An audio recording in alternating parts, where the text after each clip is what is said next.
today. If you want to read with me, it's chapter 18, and I'm going to start at about verse 16. Start with a bit of a story.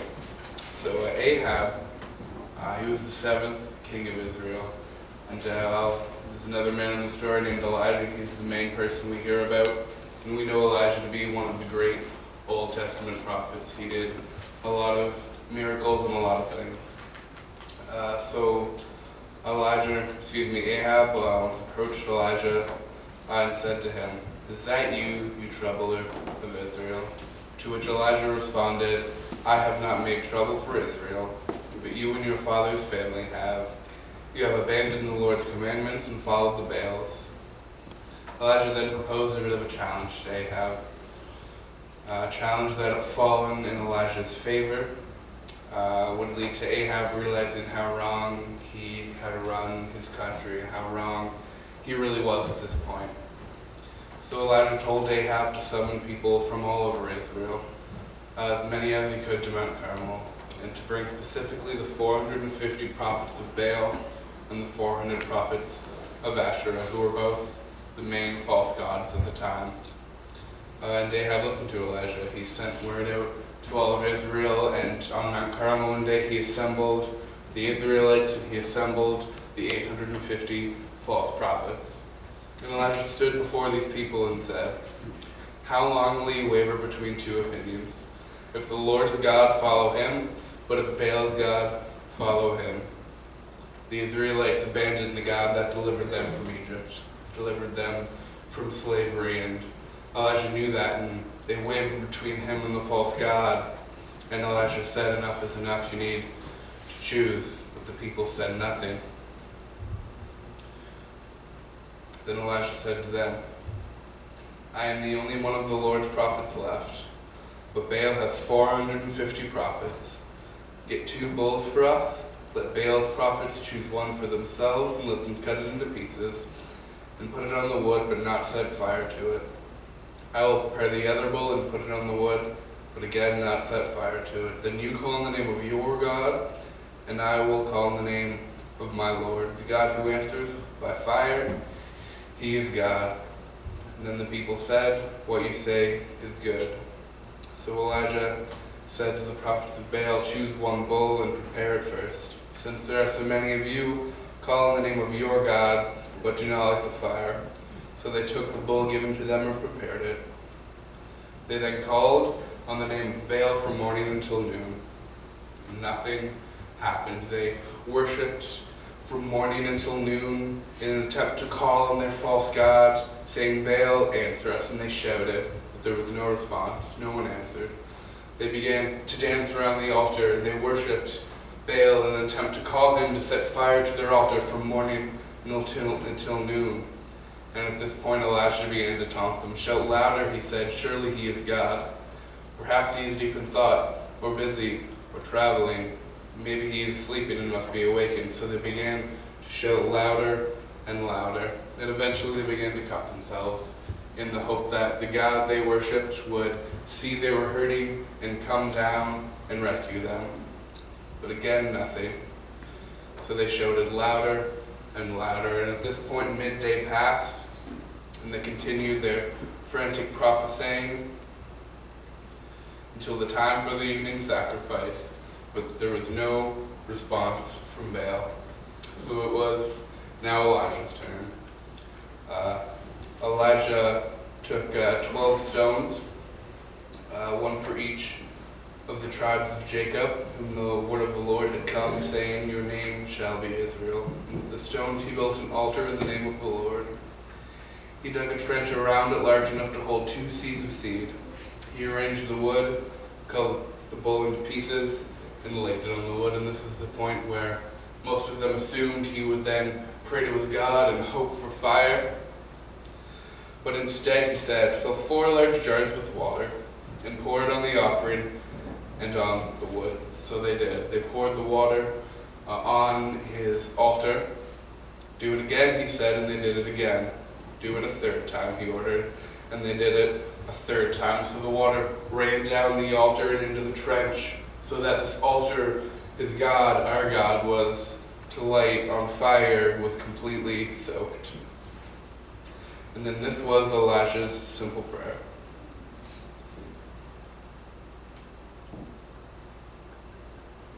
Lord, the God of Abraham, Isaac, and Israel, let it be known today that you are God in Israel, and I am your servant, and I've done all these things at your command.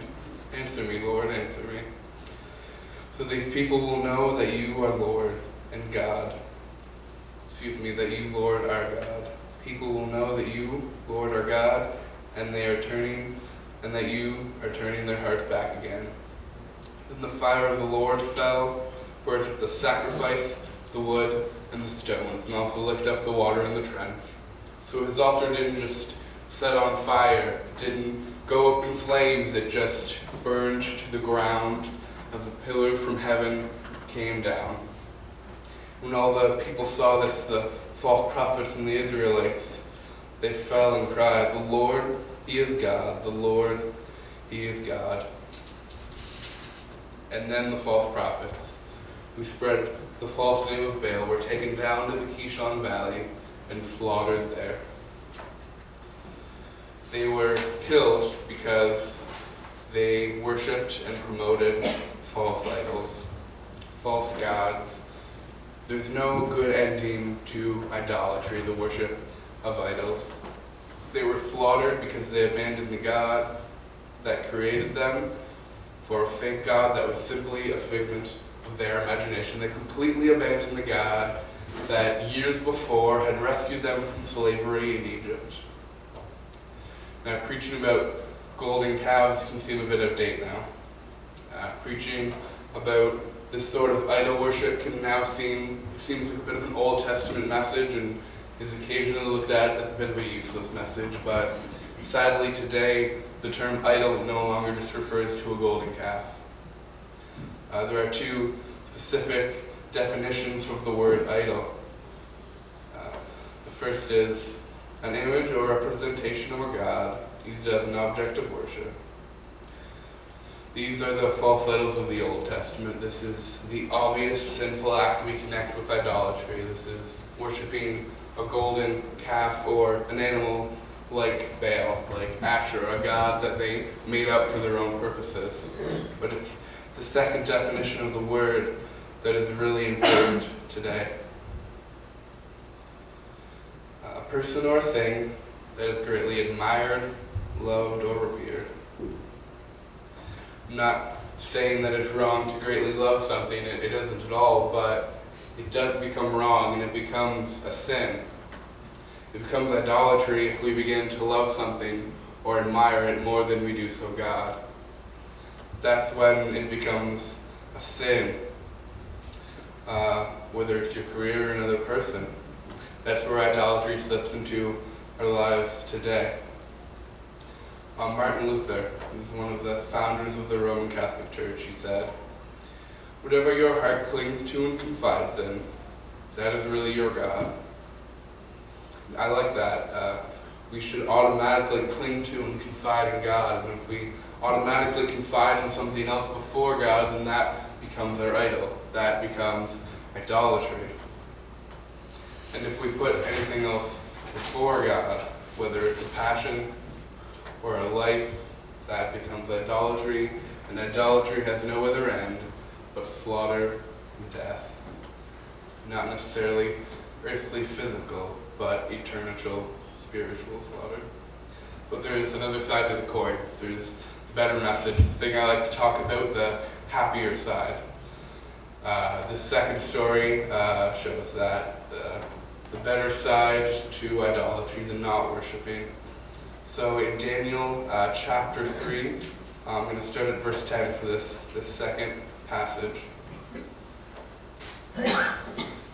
So King Nebuchadnezzar put out a decree to his people saying, "Your Majesty has issued a decree that everyone who hears the sound of the horn, flute, zither, lyre, harp, pipe, and all kinds of music must fall down and worship the image of gold, and that whoever does not fall down and worship will be thrown into a blazing furnace." But there were 3 men who disputed this. There were three men who refused to bow down to the images of gold he had set up and refused to worship. Shadrach, Meshach, and Abednego. And this is a fairly common Bible story. They refused to worship the false gods Nebuchadnezzar had set up, but instead worshiped their God. And as soon as the king heard about this, he summoned them, furious with rage. So these men were brought before him, and he said, "Is it true, Shadrach, Meshach, and Abednego, that you do not serve my gods, or worship the image of gold I have set up? Now when you hear the sound of the horn, flute, zither, lyre, harp, pipe, and all kinds of music, if you are ready to fall down and worship the image I have made, very good. But if you do not worship, you will be thrown immediately into the furnace. Then what God will be able to rescue you from my hand?" And the three men replied to him, "King Nebuchadnezzar, we do not need to defend ourselves before you in this matter. If we are thrown into the blazing furnace, the God we serve is able to deliver us from it, and he will deliver us from your majesty's hand. But even if he does not, we want you to know, your majesty, that we will not serve your God or worship the image of gold you have set up." So they recognized that they could be thrown into the fire. They could be killed for refusing to worship these false gods, but they chose to worship their God instead. They chose to ignore that and continue to worship their God.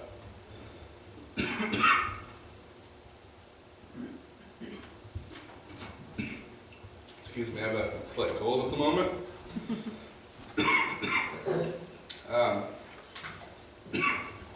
Excuse me. Drink some water.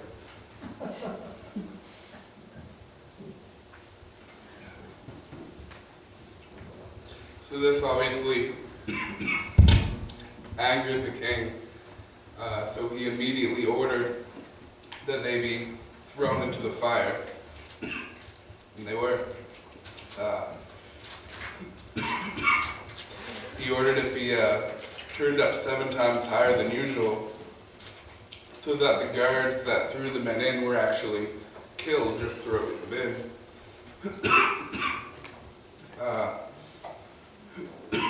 So tied up, they fell into the furnace. Excuse me. Oh. Then the king leaped to his feet in amazement and asked his advisors, "Weren't there 3 men that we tied up and threw into the fire?" They replied, "Certainly, your majesty," he said. "Look, I see 4 men walking around in the fire, unbound and unharmed." And there were 4 men. Nebuchadnezzar then approached the opening of the blazing furnace and shouted, "Shadrach, Meshach, and Abednego,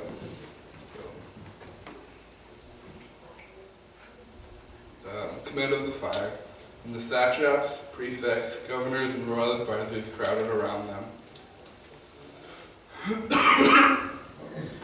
They saw that the fire had not harmed their bodies, nor was a hair of their head singed. Their robes were not scorched, and there was no smell of fire on them. Then the king said, "Praise be to the God of Shadrach, Meshach, and Abednego, who has sent his angel and rescued his servants. They have trusted in him and defied his king's commands. And they were willing to give up their lives rather than serve or worship any god except their own God. Therefore, I decree that all the people of any nation or language who say anything against their God be cut up into pieces and their houses be turned into piles of rubble." The king had yet to learn the grace part of the message. But while again this is talking about the golden calf side of idolatry, we can still take the message from it. The 3 men, the easiest path they could have taken was to just bow down to these false gods he had created. That was the easiest possible thing for them to do. And then to just pray later saying, "God, we need to do this or we'll be killed."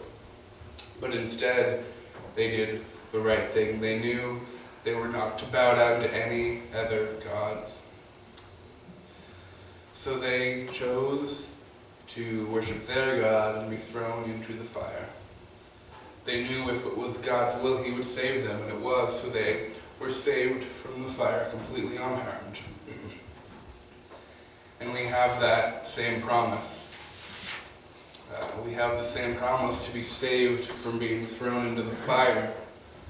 If we turn away from idolatry, we can have the promise to not have eternal separation from God.